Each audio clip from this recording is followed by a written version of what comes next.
اعوذ باللہ من الشیطان الرجیم بسم اللہ الرحمن الرحیم السلام علیکم ورحمۃ اللہ وبرکاتہ۔ یا ایہا الناس، اے انسانوں، کلو کھاؤ، مما اس سے، فی الارض جو زمین میں ہے، حلالاً طیباً حلال اور پاکیزہ چیزیں، ولا تتبعوا خطوات الشیطان اور شیطان کے قدموں پر نہ چلو۔ اے انسانوں، کھاؤ اس سے جو زمین میں ہے، حلال اور پاکیزہ چیزیں، اور شیطان کے قدموں پر نہ چلو۔ آج کی ترقی یافتہ دنیا میں کھانے اور استعمال کی چیزوں میں صفائی کا اہتمام کیا جانے لگا ہے، لیکن حلال اور حرام کی تمیز اب بھی نہیں ہے۔ اسلام نے اپنے ماننے والوں کو دونوں باتوں کا اہتمام کا حکم دیا ہے، یعنی ظاہری طور پر بھی اور باطنی طور پر بھی، تاکہ جسمانی صحت پر برا اثر نہ پڑے، اور باطنی طور پر بھی نجس اور پلید نہ ہو، تاکہ ضمیر انسانی دم نہ توڑ دے۔ ظاہری صفائی کو قرآن نے طیب کے الفاظ سے اور حقیقی پاکیزگی کو حلال کے لفظ سے تعبیر فرمایا۔ اور حلال اس چیز کو کہتے ہیں کہ نہ تو ذاتی طور پر حرام ہو، جیسے حرام جانور، مردار، شراب وغیرہ، اور نہ ایسے طریقوں سے حاصل کی گئی ہو جن کو شریعت نے حرام قرار دیا ہے، مثلا چوری، جوا، خواہ وہ کلبوں میں ہو، رشوت، سود وغیرہ وغیرہ۔ اسلامی نظام معاشیات کا یہ ایک بنیادی اصول ہے کہ کسب معاش کے لیے کھلی چھٹی نہیں، بلکہ تمام وہ رستے بند کر دیے ہیں جن میں کسی کی کمزوری، مجبوری اور ناداری سے ناجائز فائدہ اٹھایا جاتا ہے۔ آپ خود سوچیں، جب سود، جوا، رشوت اور بلیک مارکیٹنگ وغیرہ کے سارے دروازے بند کر دیے جائیں گے تو کیا دولت سکر کر صرف چند افراد کے ہاتھوں میں جمع ہو جائے گی؟ اور دولت کی ناجائز تقسیم بلکہ لوٹ کھسوٹ جن معاشی، اخلاقی اور سیاسی خرابیوں کو جنم دیتی ہے۔ اِنَّهُ لَكُمْ عَدُوٌّ مُّبِینٌ، بے شک وہ تمہارا کھلا دشمن ہے۔ اے انسانوں، کھاؤ اس سے جو زمین میں ہے، حلال اور پاکیزہ چیزیں، اور شیطان کے قدموں پر نہ چلو، بے شک وہ تمہارا کھلا دشمن ہے۔ انما یأمرکم، وہ تمہیں حکم دیتا ہے، بالسوء، فقط برائی کا، والفحشاء، اور بے حیائی کا، ولا تقولوا، اور یہ کہ بہتان باندھو، علی اللہ، اللہ تعالی پر، ما لا تعلمون، جو تم جانتے ہی نہیں۔ وہ حکم دیتا ہے تمہیں فقط برائی اور بے حیائی کا، اور یہ کہ بہتان باندھو اللہ پر جو تم جانتے ہی نہیں۔ شیطان نے تمہیں بدکاری اور بدمعاشی کی دعوت دیتا ہے، وہ تمہارے دل میں طرح طرح کے وسوسے ڈال کر اللہ تعالیٰ کی نافرمانی پر اکساتا ہے۔ اگر تم اسلام کے بتائے ہوئے اصولوں پر عمل کرنے کا قصد کر لو تو یہ تمہیں معاشی بدحالی اور بین الاقوامی بدنامی کے موہوم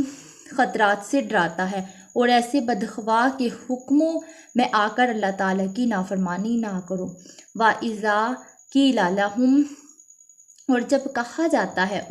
قِيلَ لَهُمُ اتَّبِعُوا، ان سے کہ پیروی کرو، ما انزل اللہ، جو نازل فرمایا اللہ تعالیٰ نے، قالوا، تو کہتے ہیں، بل نتبع، بلکہ ہم اسی کی پیروی کریں گے، ما الفینا، جس پر ہم نے پایا،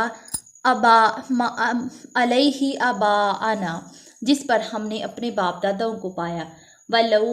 اگرچہ، کانا، ہو، آباؤہم، ان کے باپ دادا، لا یعقلون، کچھ نہ سمجھ سکتے ہوں،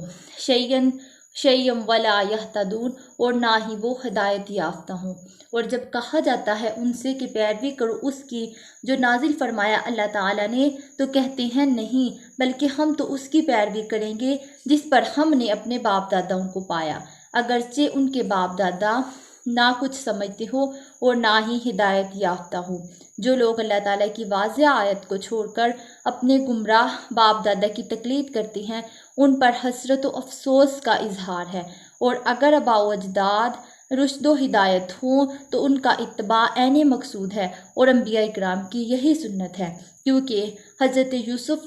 صدیق علیہ السلام نے مصر کے قید خانے میں یہی فرمایا تھا کہ میں اپنے آباء و اجداد کے دین پر ہوں۔ وَمَثَلُ الَّذِينَ، اور ان کی مثال، کفروا جنہوں نے کفر کیا، کمثل الذی ایسی ہے، ینعقو جیسے چلا رہا ہو، بما اس سے جیسے کوئی چلا رہا ہو، لا یسمعوا اور نہیں سنتے، الا دعاء و نداء جو نہ ہی تو کوئی خالی پکار سوائے خالی پکار اور آواز کے، اور ان کی مثال ایسی ہے جنہوں نے کفر کیا جیسے کوئی چلا رہا ہو ایسے جانور کے پیچھے جو نہیں سنتے سوائے خالی پکار اور آواز کے۔ کفار کی مثال ان جانوروں کی سی ہے جنہیں ہانکا جائے تو وہ ہانکنے والے کی آواز تو سنتے ہیں لیکن سمجھتے کچھ نہیں۔ صم بکم عمج فہم لا یعقلون یہ لوگ بہرے ہیں، گونگے ہیں، اندھے ہیں، سو وہ کچھ نہیں سمجھتے۔ یا ایھا الذین آمنو اے ایمان والو، کلو کھاؤ، من طیبات پاک چیزیں، ما رزقناکم جو تمہیں دی اللہ تعالی جو تمہیں دی، واشکروا للہ اور شکر ادا کرو اللہ تعالیٰ کا، ان کنتم اگر تم ہو، ایاہ تعبدون اگر تم صرف اسی کی عبادت کرتے ہو۔ انما حرم علیکم المیتۃ اور اس نے حرام کیا تم پر صرف مردار، والدم اور خون، واللحم اور گوشت، واللحم الخنزیر اور سور کا گوشت، وما اہل اور وہ جانور بہ غیر اللہ اور وہ جانور بلند کیا گیا جس پر ذبح کرتے وقت غیر اللہ کا نام۔ فمن اضطر لیکن جو مجبور ہو جائے، غیر باغ نہ وہ سرکش ہو، ولا عاد اور نہ وہ حد سے بڑھنے والا ہو، فلا اثم تو اس پر کوئی گناہ نہیں، فلا اثم علیہ تو اس پر کوئی گناہ نہیں، ان اللہ غفور رحیم بے شک اللہ تعالیٰ بہت بخشنے والا اور ہمیشہ رحم فرمانے والا ہے۔ اس نے حرام کیا تم پر صرف مردار، خون اور سور کا گوشت اور وہ جانور جس پر بلند کیا گیا ذبح کرتے وقت غیر اللہ کا نام، لیکن جو مجبور ہو جائے، درائے حال یہ کہ وہ نہ سرکش ہو اور نہ حد سے بڑھنے والا ہو، تو بقدر ضرورت کھا لینے سے اس پر کوئی حرج نہیں ہے، بشرط یہ کہ بے شک اللہ تعالیٰ بہت بخشنے والا اور ہمیشہ رحم فرمانے والا ہے۔ اس میں 4 چیزوں کا ذکر ہے جو حرام ہے۔ نمبر 1 مردار، وہ جانور جسے شرعی طریقے سے نہ ذبح کیا گیا ہو، اس کی کسی چیز کا استعمال درست نہیں ہے۔ اور نمبر 2 خون، یہ بھی حرام ہے۔ نمبر 3 سور یعنی سور کا گوشت، اور نمبر 4 وہ جانور جس پر ذبح کرتے وقت غیر اللہ کا نام لیا گیا ہو۔ ان الذین بے شک وہ لوگ، یکتمون جو چھپاتے ہیں، بے شک وہ لوگ جو چھپاتے ہیں، ما انزل اللہ جو انزل اللہ نازل کیا اللہ نے، من الکتاب کتاب میں، ویشترون اور خرید لیتے ہیں، بہ ثمنا قلیلا اس کے بدلے حقیر سا معاوضہ۔ اور بے شک وہ لوگ جو چھپاتے ہیں اللہ تعالیٰ کی نازل کی ہوئی کتاب اور خرید لیتے ہیں اس کے بدلے حقیر سا معاوضہ، اولئک ما یقولون سو وہ نہیں کھا رہے، فی بطونہم اپنے پیٹوں میں، الی النار سوائے آگ کے، ولا یکلم اللہ اور بات تک نہ کرے گا اللہ تعالیٰ ان سے، یوم القیامت قیامت کے دن، ولا یزکیہم اور نہ ہی انہیں بخشے گا، وَلَهُمْ عَذَابٌ علیم اور ان کے لیے دردناک عذاب ہے۔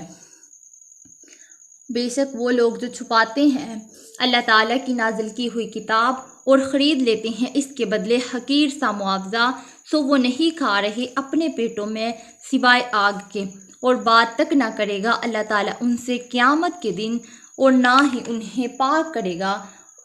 بے شک ان کے لیے دردناک عذاب ہے۔ اولئک الذین اشتروا الضلالۃ اور یہ وہ بد نصیب ہے جنہوں نے خرید لی گمراہی، بالہدیٰ ہدایت کے بدلے، والعذاب اور عذاب کو، بالمغفرۃ اور عذاب کو نجات کے بدلے، پس تعجب ہے ان پر، اصبرہم کہ کس چیز نے انہیں اتنا صابر بنا دیا، علی النار آگ پر، پس تعجب ہے ان پر کہ کس چیز نے انہیں اتنا صابر بنا دیا آگ کے عذاب پر، ذالکہ یہ سزا ہے، بِأَنَّ اللَّهَ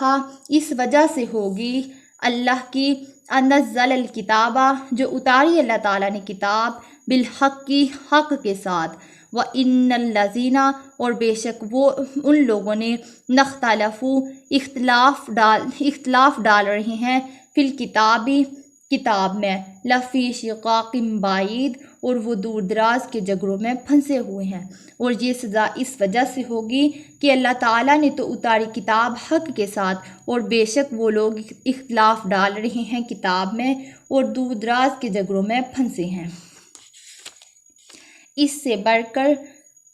کہ یہ اللہ تعالیٰ جو رحمان اور رحیم ہے ایسے لوگوں سے بات تک نہ کرے گا، ہر وہ شخص جس نے کبھی اخلاص و محبت کا نام بھی سنا ہو، یہ سرزنش برداشت نہیں کر سکتا۔ مالک حقیقی، محبوب حقیقی، ہمیشہ مہربانی فرمانے والا، ہر وقت بے انداز عنایتیں فرمانے والا، اپنی نگاہ رحمت پھیر لے، اپنے کرم کا رخ موڑ لے، اپنے خطاب جاں